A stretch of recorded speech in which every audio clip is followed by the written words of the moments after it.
ये दो तस्वीरें हिंदुस्तान में कोरोना से निपटने के लिए की जा रही तरकीबों की हैं। एक तस्वीर में लोग ताली और थाली बजा रहे हैं, वहीं दूसरी तस्वीर में लोग कोरोना की वबा को रोकने के लिए अजान दे रहे हैं। हालांकि दोनों चीजों के करने में कोई हर्ज नहीं है, लेकिन कुछ मीडिया हाउसेज अजान पर सवाल उठा रहे हैं।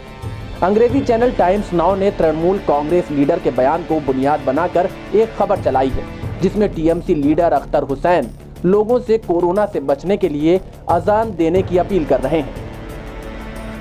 अख्तर हुसैन का कहना है कि जब लोग पीएम मोदी की अपील पर ताली और थाली बजाकर कोरोना को रोक सकते हैं, तो क्या हम अजान देकर कोरोना के खतरे को नहीं रोक सकते? जब मीडिया ने अख्तर हुसैन से उनकी इस अपील पर बात की, तो उन्होंने कहा कि क्या अब तक कोरोना वायरस का कोई इलाज पता चला है? अगर हम अजान के जरिए इससे लड़ना चाहते हैं तो इसमें बुराई क्या है? मैंने कहा है कि कोरोना को अजान से रोका जा सकता है।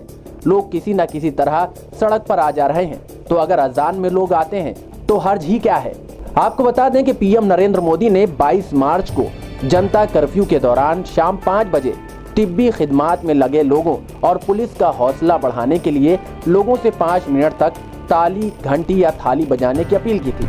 बहरहाल, अजान देने या ताली या थाली पीटने में किसी तरह का कोई हर्ज नहीं है, लेकिन अहम बात यही है कि इसके लिए समाजी फासले यानी सोशल डिस्टेंसिंग का ख्याल रखा जाए।